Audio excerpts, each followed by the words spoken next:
भागवत अब भागमत कि हिंदुओं के ऐसे कौन से युद्ध हुए जो धर्म युद्ध हुए 1000 साल में, 2000 साल में, 5000 साल में। हिंदुओं ने एक युद्ध किया था, वो बुद्धों के खिलाफ किया था। मुगलों के साथ हिंदुओं का जो युद्ध हुआ था वो धर्म युद्ध नहीं था। अब जो कुछ बोला है इंटरव्यू में उसका जवाब भी सुनते जा।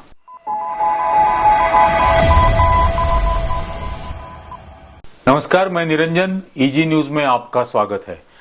पहले आप सबसे एक रिक्वेस्ट है, ईजी न्यूज को सब्सक्राइब कीजिए, वीडियोस को लाइक कीजिए और बेल आइकॉन भी दबाइए ताकि आने वाले वीडियोस जो ईजी न्यूज के होंगे वो उसके बारे में आपको सूचना मिलती रहेगी। आज मैं बात करना चाहता हूं, मोहन भागवत ने 2 दिन पहले जो आरएसएस के जो मुखपत्र कहे जाते हैं या माउथ पीस कहा जाता है, पांचजन्य और ऑर्गेनाइजर, ये 2 उनके माउथ पीस को उन्होंने इंटरव्यू देते वक्त कुछ बहुत ही आपत्तिजनक और शर्मनाक बातें की है। तो इसलिए मैं ये आज का एपिसोड करना चाहता हूं, जिसके बारे में मैंने खुद ये सोचा है कि भागवत अब भागमत। अब जो कुछ बोला है इंटरव्यू में उसका जवाब भी सुनते जा। और ये कहना बहुत जरूरी हो गया है क्योंकि मोहन भागवत ने ये कहा है कि हिंदू आज आक्रामक स्थिति में दिखते हैं क्योंकि पिछले 1000 सालों से हिंदू एक युद्ध लड़ रहे हैं, एक लड़ाई लड़ रहे हैं। और ये लड़ाई उनके कहने के मुताबिक बाहरूनी नहीं है, ये अंदर का दुश्मन है जिसके खिलाफ हिंदुओं का ये युद्ध है। तो मैं ये कहना चाहता हूं कि हिंदुओं के ऐसे कौन से युद्ध हुए जो धर्म युद्ध हुए 1000 साल में, 2000 साल में, 5000 साल में। हिंदुओं का पहला जाना मतलब जो शायद कथित है, लेकिन जो युद्ध है वो राम और रावण का था। राम का युद्ध तो रावण के ही खिलाफ था। रावण तो हिंदू था, रावण ब्राह्मण था। तो राम का, हिंदुओं का पहला युद्ध ये ब्राह्मण के खिलाफ हुआ था। उसके बाद महाभारत में हमने पढ़ा कि पांडवों का युद्ध हुआ था। किसके साथ हुआ था? तो पांडवों का युद्ध अपने ही भाइयों के साथ, कौरवों के साथ हुआ था जो हिंदू ही थे। तो हिंदुओं का युद्ध, धर्म युद्ध, ये हिंदुओं के साथ हुआ है। ये हिंदुओं के पुराण ही कहते हैं, चाहे वो रामायण हो या महाभारत हो। हिंदुओं का धर्म युद्ध अभी तक हुआ ही नहीं है। हिंदुओं ने एक युद्ध किया था, वो बुद्धों के खिलाफ किया था, बुद्धिस्टों के खिलाफ किया था। और जिसमें इस देश में जितने बुद्धिस्ट मॉनेस्ट्रीज है उन सबको तबाह किया गया था। कई सारे बुद्ध भिक्षुओं को की हत्या की गई थी, उनको मार डाला गया था। शायद भागवत ये इतिहास बाजू में रखकर भूल जाना चाहते हैं, लेकिन यही हिंदुओं के धर्म युद्ध का अभी तक का इतिहास है। मुगलों के साथ हिंदुओं का जो युद्ध हुआ था वो धर्म युद्ध नहीं था, क्योंकि मुगलों की सेना में तो राजपूत थे। मुगलों के रिश्ते राजपूतों के साथ होते थे, राजपूतों के रिश्ते मुगलों के साथ होते थे। तो उनमें शादी ब्याह का, जिसको हम कहते हैं कि रोटी और बेटी का व्यवहार जिनके साथ था, वो तो धर्म युद्ध था ही नहीं। शिवाजी महाराज से लड़ने के लिए जितने मुगलों के सरदार आए थे उनमें तो राजपूत सरदार यहाँ पे ज्यादा थे उनसे लड़ने के लिए आए हुए। तो हिंदुओं का युद्ध मुगलों के साथ कभी भी धर्म के लिए नहीं था। हिंदू राजा भी जो थे, चाहे वो रामदेव राय हो, चाहे वो छत्रपति शिवाजी महाराज हो या चाहे महाराणा प्रताप सिंह हो, उन्होंने धर्म के लिए युद्ध नहीं किया था। उनके युद्ध साम्राज्य के लिए, अपने रियासत के लिए थे, रियासत को बचाने के लिए या रियासत के विस्तार करने के लिए था। तो शिवाजी महाराज की अपनी तो कोई रियासत थी नहीं, वो उन्होंने बनाई अपने दम पर, अपने बलबूते पर और अपने शौर्य के साथ उन्होंने अपनी रियासत बनाई थी। और उस रियासत को बचाने और बढ़ाने के लिए उनके युद्ध होते थे, जो जिसमें मुगल थे, आदिल शाह थे और भी इनफैक्ट शिवाजी महाराज की 28 लड़ाइयां तो अपने ही धर्म के लोगों के साथ यहाँ पे हुई थी, महाराष्ट्र में और भारत में। तो ये जो 1000 साल के युद्ध की बात कर रहे हैं, तो भागवत ने ये भी बताना चाहिए कि ऐसा कौन सा हिंदुओं के युद्ध हुए थे जो धर्म युद्ध के नाम पर कहे गए थे या कहे जा सकते हैं। तो ये एक बात भूल गए। लेकिन ये सारी बकवास उन्होंने उसी ऑर्गेनाइजर के साथ बात करते हुए की जिस ऑर्गेनाइजर ने इस देश का संविधान मानने से मना कर दिया था, इनकार कर दिया था। उस ऑर्गेनाइजर ने 14 अगस्त 1947 को तिरंगा इस देश का ध्वज हो ही नहीं सकता है, राष्ट्रध्वज हम मानते ही नहीं है, ऐसा उन्होंने उस वक्त कहा था।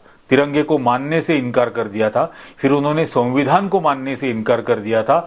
ऑर्गेनाइजर ने यहां तक लिखा था कि पंडित नेहरू कहते हैं कि राष्ट्रीय स्वयंसेवक संघ लोगों को और भारत को 200 साल पीछे ले जाना चाहता है, लेकिन राष्ट्रीय स्वयंसेवक संघ ये कहना चाहता है कि संघ देश को 200 साल नहीं 2000 साल पीछे ले जाना चाहता है। ये तो ऑर्गेनाइजर की भूमिका थी जब संविधान इस देश को बहाल किया गया था। और आज उसी माउथपीस ऑर्गेनाइजर से बात करते हुए ये सारा मोहन भागवत ने जो बकवास किया है वो उस इंटरव्यू में उन्होंने ये बातें कही है। इसके बाद उन्होंने ये कहा कि मुसलमानों के साथ हमारा कोई बैर नहीं है, लेकिन वो अपनी हजारों सालों से उनके मन में जो एक श्रेष्ठता की भावना है कि वही सुप्रीम है, ये भावना को उनको छोड़ना पड़ेगा। मैं पूछना चाहता हूं मोहन भागवत से और पूरे राष्ट्रीय स्वयंसेवक संघ से कि भारत में कब मुसलमानों ने ये बात की थी कि हमारा ही धर्म सर्वश्रेष्ठ है? ये तो कभी नहीं की थी उन्होंने बात। ये बात आरएसएस ने शुरुआत की, इस बात की शुरुआत सावरकर ने की, इस बात की शुरुआत गोलवलकर ने की थी अपनी बंच ऑफ थॉट्स और वी और आवर नेशनहुड डिफाइंड इस किताब में कि हिंदू ही सर्वश्रेष्ठ है। आज भी नरेंद्र मोदी से लेकर मोहन भागवत तक जो बातें करते हैं वो ये कहते हैं कि हम भारत को, हिंदू धर्म को विश्व गुरु बनाना चाहते हैं। तो आज भी वो विश्व का गुरु बनना चाहते हैं। हालांकि दुनिया की जितनी पॉपुलेशन है उसमें हिंदुओं की पॉपुलेशन सिर्फ 15% है, सबसे ज्यादा क्रिश्चियन पॉपुलेशन है। नंबर 2 पे मुस्लिम पॉपुलेशन है 24% पूरी दुनिया में, और 15% हिंदुओं की पॉपुलेशन है। हिंदुओं की 15% पॉपुलेशन होने के बाद मोहन भागवत और नरेंद्र मोदी कहते हैं कि हमें विश्व गुरु बनना है। तो सुप्रीमसी का जो कीड़ा है वो इनको काटा हुआ है। राष्ट्रीय स्वयंसेवक संघ और नरेंद्र मोदी और भारतीय जनता पार्टी को इस कीड़े ने काटा हुआ है कि हिंदू ही सर्वश्रेष्ठ है। हिंदुओं ने पिछले 100 साल में, 200 साल में, 300 साल में, 500 साल में ऐसा कौन सा इनोवेशन लाया है दुनिया के सामने? क्या हिंदुओं ने इस देश में, इस दुनिया में एरोप्लेन शुरू किए थे? क्या हिंदुओं ने सैटेलाइट्स यहां पर बनाए थे? क्या हिंदुओं ने यहां पर वैक्सीन बनानी शुरू की थी? इस सारी साइंटिफिक रेवोल्यूशंस की शुरुआत तो हिंदुओं ने की ही नहीं थी। फिर किस बात से कहते हैं कि हम विश्वगुरु है? ये हिंदू तो भगवत गीता जैसा धर्म ग्रंथ कहता है कि 4 वर्ण होते हैं, ब्राह्मण, क्षत्रिय, वैश्य और शूद्र। ब्राह्मण जो सिर से पैदा होता है, क्षत्रिय जो भुजाओं से पैदा होता है, वैश्य जो पेट से पैदा होता है इसलिए वो व्यापार करता है, और शूद्र जो पैरों से पैदा होता है, जो सारे इस दुनिया के गंदे काम जितने कहे जा सकते हैं वो सारे उनको कहने के लिए मजबूर करता है। ये तो धर्म ग्रंथ कहता है। धर्म ग्रंथ जन्म के आधार पर इस तरह से रेसिज्म मानता है, इस तरह से फैसिज्म मानता है, और इस बात को मोहन भागवत गौरव से कहते हैं कि हिंदू धर्म सर्वश्रेष्ठ है। जो रेसिस्ट है अपने डेफिनेशन में, जो फैसिस्ट है अपनी डेफिनेशन में, जिन्होंने किसी भी चीज की इजाद नहीं किया है 500 सालों में, वो कहता है हम सर्वश्रेष्ठ है। दुनिया का कौन सा ज्ञान इनकी भाषा में लिखा है? कौन सी साइंस का ज्ञान इनकी भाषा में लिखा है? किस बात से ये बातें इस किस्म की कर रहे हैं? एक तरफ भारत जोड़ो जैसी यात्रा चल रही है जो इस देश के हर इंसान को जात, धर्म, पंथ, भाषा, लिंग, हर एक भेदभाव को मिटाकर लोगों को इकट्ठा लाने की कोशिश कर रही है। वहां मोहन भागवत इस किस्म की बातें कर रहे हैं कि हम सुप्रीमेसी की बात नहीं करते। एमएस गोलवलकर ने अपनी बंच ऑफ थॉट्स, जिसको आरएसएस वाले अपनी भगवत गीता मानते हैं, उसमें उन्होंने क्या लिखा था? उन्होंने ये लिखा था कि minorities, Muslims and Christians in this country will have to either assimilate and merge with the majority community, or they will have to live at the mercy of the majority community. They will not get any special rights. तो Hindu supremacy की बात गोलवलकर ने की थी bunch of thoughts और we और our nationhood defined, ये 2 किताबों में। सावरकर ने इन बातों को दोहराया था अपनी किताबों में। 6 golden epochs of Indian history में किस तरह से हिंदू राजा ने बुद्धिस्ट राजा को मार डाला और किस तरह से बुद्धिस्ट मोनार्कीज को डिमोलिश कर दिया गया, किस तरह बुद्धिस्ट मंक्स को उनकी हत्या की गई, इसके बारे में बहुत गौरव से उन्होंने बात लिखी थी। आज 21वीं सदी में इस किस्म का भारत मोहन भागवत चाहते हैं।